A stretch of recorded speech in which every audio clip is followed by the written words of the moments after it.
although not everybody is sitting at home wearing headset displays and waving gloves in the air and manipulating 3D graphics like that, there are a lot of spin-outs from that are very commonplace and generating lots of money.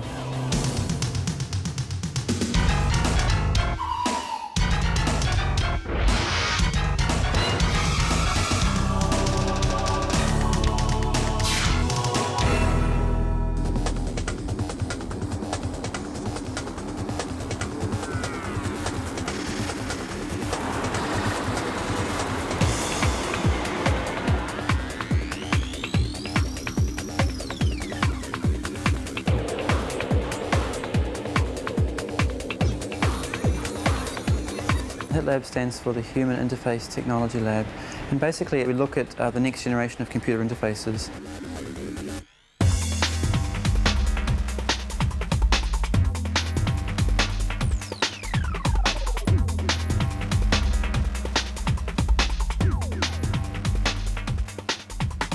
When virtual reality first came on the scene in the early 90s, it gathered a lot of hype, and people were saying this is going to be the next new thing, and then kind of the bubble burst.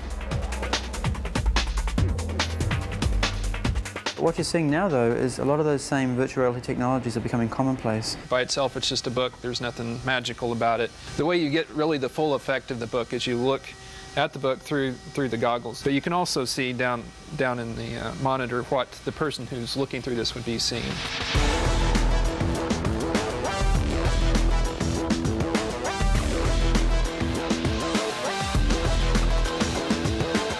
The book itself is flat, but if you look at it through the goggles, you see the 3D image just pop out of the book.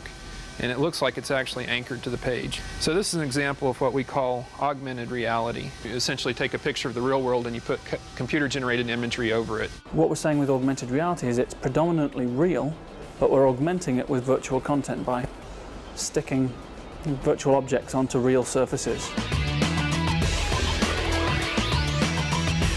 We are looking at new ways for interacting with computers, displays, specifically in this case 3D worlds, without the use of keyboard or the traditional mouse that has a very few degrees of freedom.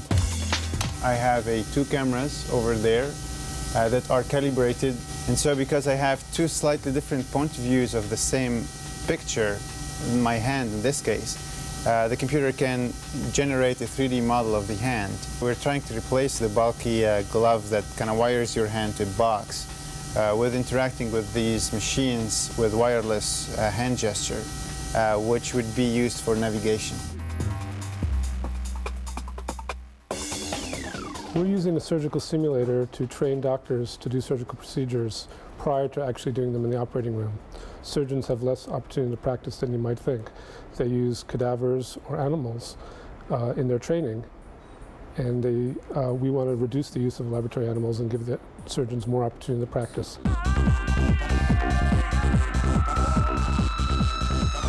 We're doing a urological procedure, and this is the actual instrument that the surgeons use to do the procedure.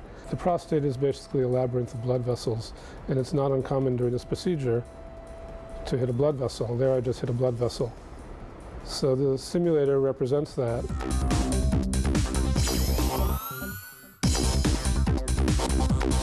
Right now in medical education, there are not very many objective measures to assess a surgeon's skill. And one of the goals of the simulation is to provide objective measurements. Virtual reality is very good for helping people overcome psychological disorders or traumas. And so the Spider Project uses virtual reality for teaching people to overcome their fears.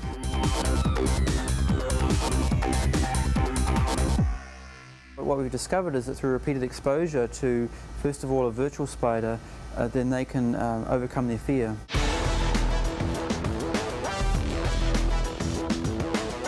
Over time, the spider becomes more and more real to you in the virtual world.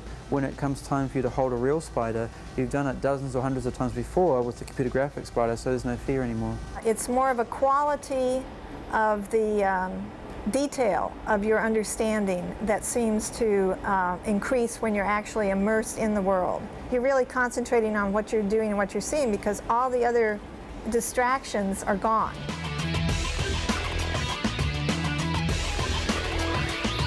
The technology is still awkward.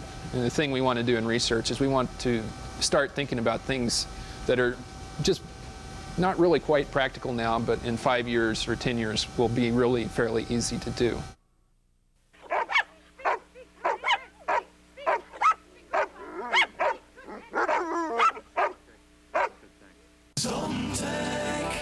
Say, you guys ever stop and wonder what we might all be doing, say, 30 years from now? Hmm? Oh. Yeah.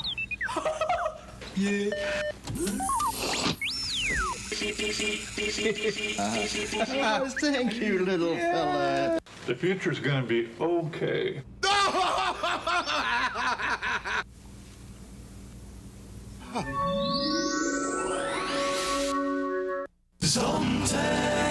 Gentlemen, I give you the Zontech Kindergarten.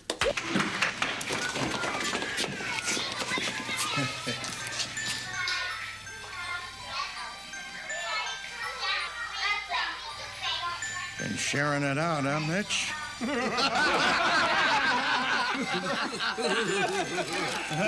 One more, I get a free toaster.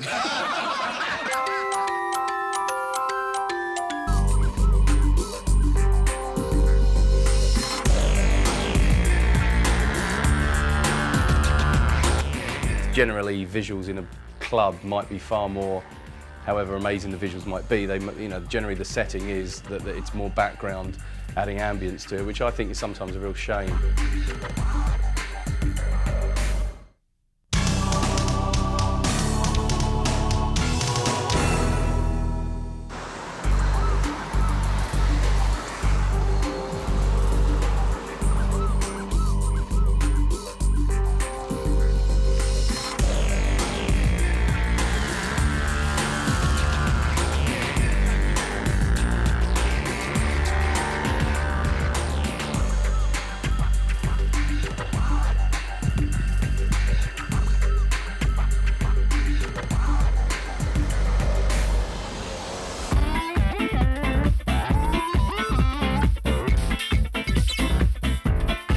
We were just in a club one night and we were kind of talking about new ideas to pitch, and we just had this idea of kind of ambient, for want of a better word, ambient television.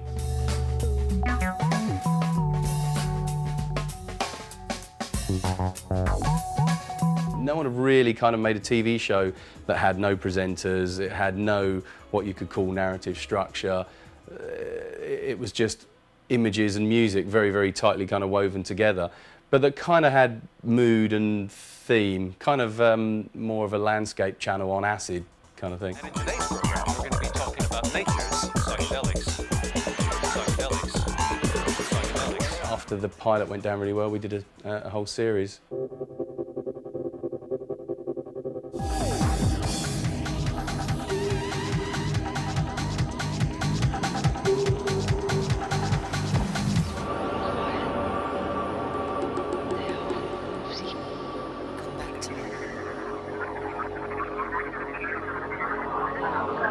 The guys here, they're also, as well as being producers, managing the labels, they also create and they perform. So we regularly perform at festivals as DJs and VJs. I would make a composition and then take out everything but one of these. There's a program where you can fire off clips by pressing the keys on the keyboard, so you can do it in time with the music. You load clips into each of these little boxes. Each one's got a little symbol there, QWE, which refers to the keyboard. So you just click on any button and the clip that you've loaded into that key will come up. And it's very quick, there's no delay really. How long do you think it's going to take? Speed ahead. The Sci-Fi Channel were really interested in what we were doing. We did a series called Spaced Out for them where we remixed a lot of the NASA kind of archives, and we worked with everybody from kind of EBN's, Brian Kane, Cold Cut, Reality Check and Quantic, where we were kind of taking a lot of audio samples and visual samples and audio-visual samples and actually making kind of audio-visual music, for want of a better phrase, out of this. And it was kind of like a I suppose the catchphrase in a nutshell would be like 40 years of space exploration remixed for the new millennium kind of thing.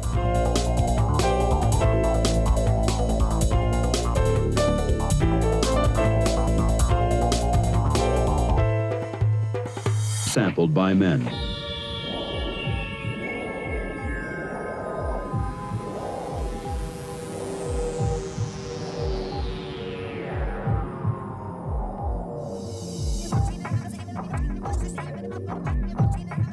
We set up a DVD label a few years ago to release the work that we produce onto DVD. So we have a few titles out in the States and in Canada. Hey, this is something good, huh? The British Council are really interested in what we're doing and getting us out there at festivals and supporting kind of us to travel and stuff like that. For us, it's good to see what is happening in Paris, in Amsterdam, in Berlin, meeting with local VJs, and that's how as well we kind of forge links with lots of different European kind of cities. I wouldn't really say that in Clubland right now there's a lot of people doing lots of multimedia type stuff. Obviously it is happening, of course it is, it's what we do, but I wouldn't say that that is the norm in most clubs kind of throughout, Clubland all over the world.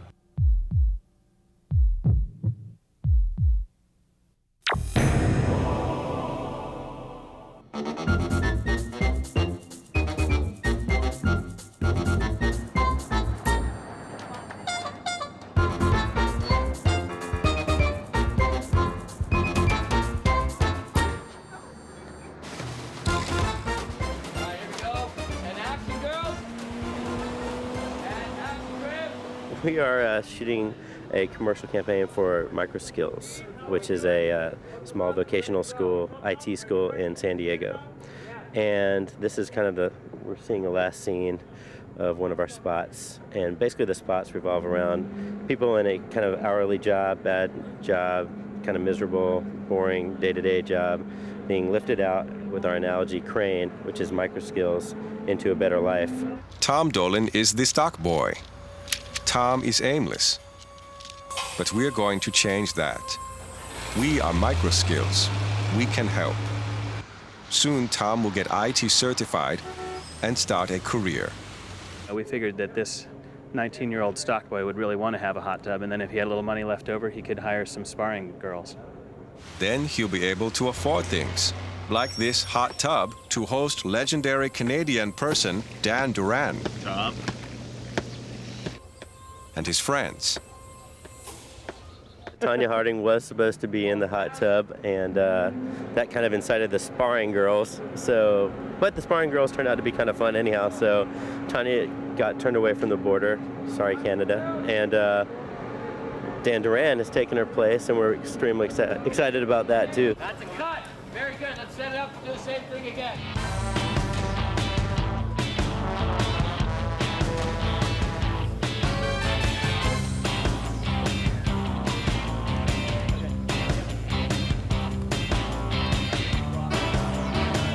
These guys at Wexley, they get what we're trying to do as a client is this is the first time a vocational or technical or career college has ever departed from the traditional cheesy stuff people see that would make someone kind of embarrassed to admit they went there.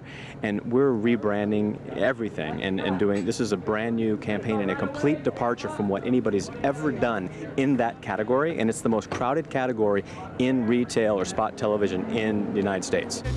Marguerite Flores is a meter maid. Part of her job makes people furious. She does not like that part, but she won't do anything about it. We will. We are MicroSkills. When someone hears Wexley School for Girls, they know kind of they're not getting the normal day-to-day stuff. We'll show her the way to a new career in IT, where people need her, not loathe her. She'll be paid better, and soon can afford a Sunday afternoon tennis lesson. Game, set, match. At the end of last year, we shot a spot that was that won a Pencil at One show for Diodora Soccer. That's how people started to get to know us and developed a little confidence in us being able to do goofy things with their money, but still do some branding. We do some pretty non-traditional TV.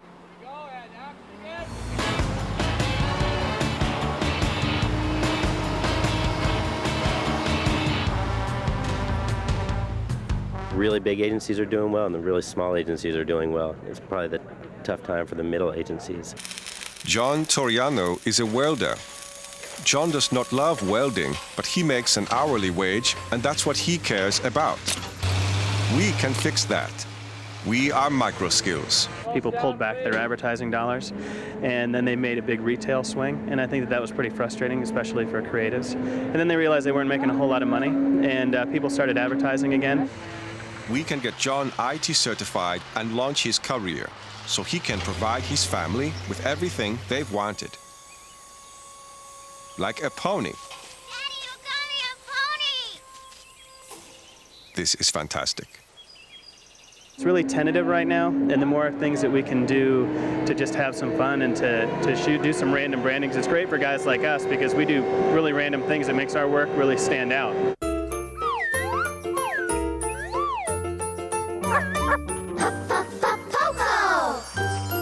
In this medium, it takes 15 movements to get 1 second of action. So you have to move this puppet 15 times for 1 second. So do the math. It's a half-hour show.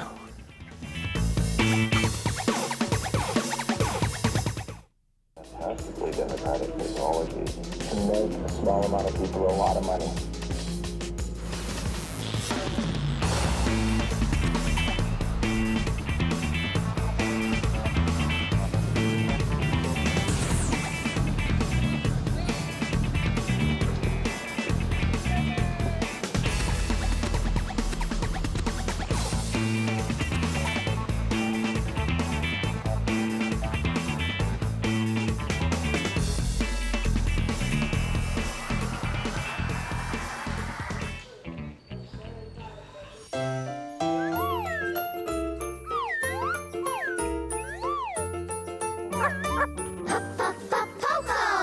Surveying the preschool television landscape, we realized it was heavy on learning and lessons, light on laughs.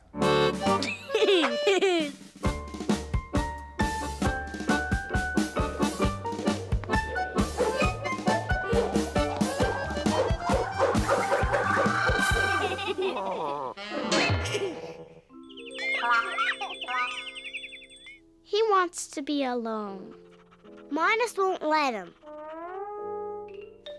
And that makes you want to jump and shout and make a big noise. What are you going to do?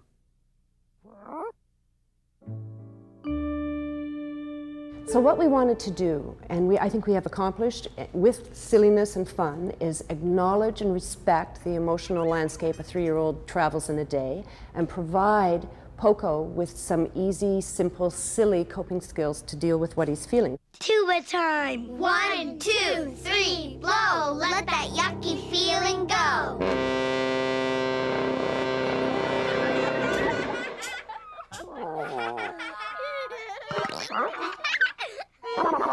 80% of preschool programming is either, I believe, is animation at this point, and 15% I think is puppets. And I believe 1 to 2% is stop motion. The reason being is this is a very difficult art form, and there's only a few places in the world that have an animation studio and the ability to do this. Minus doesn't understand that sometimes you need to be alone. He's just a dog. It's an extremely tactile, touchy-feely medium. So because the show is so heavily into slapstick and so heavily into the emotions, we wanted the characters to really convey that strongly. Felt that animation wouldn't do it, and there's a lot of animation out there in the world. Felt that puppets couldn't quite do it because generally you just see them from the head up. And I think stop motion really gives us the incredible vibrancy and I believe a real kinetic connection to children watching.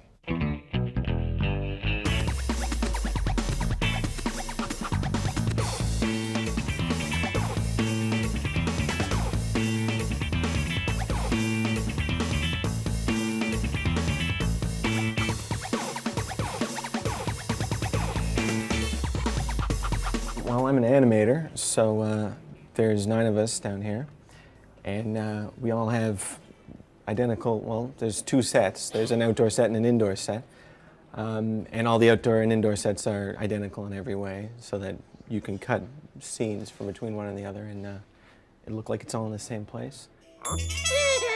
Silly Minus. They're highly complex critters. As you'll see, they have an exoskeleton like the Terminator of metal underneath with poured silicon over, so that you see it's all very movable and posable.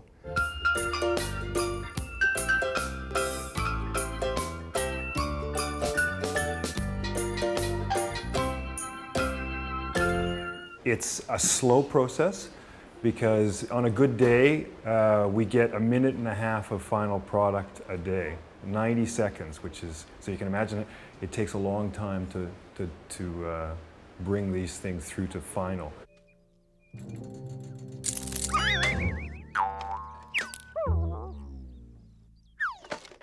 It broke.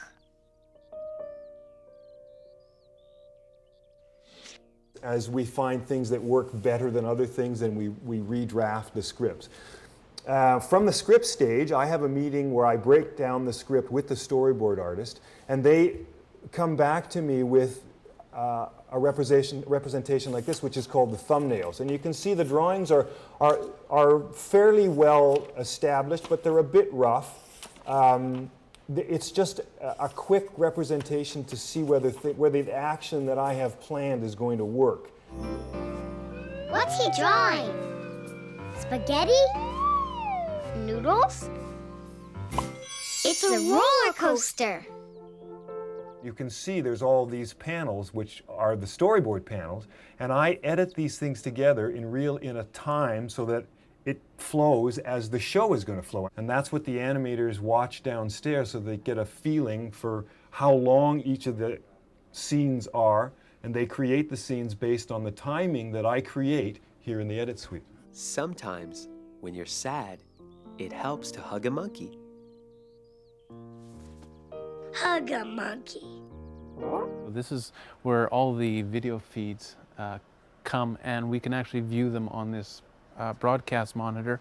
So at any point in time, we can see what our animators are doing. And usually, as you can see, we're looking at the backs of our animators as they work. And once in a while, they'll step away from the frame when they're taking the picture. We're using digital cameras, so every frame we take is captured digitally and stored in the computer automatically, and then that digital footage is put into a computer. It's the same footage that the editors work with, so there's no degradation, there's no generations to go through, which you would have with film where you transfer to different reels. I find it really exciting. It's really fun to work with. You have a whole little world to yourself that's completely under your control, so nothing happens unless I make it happen.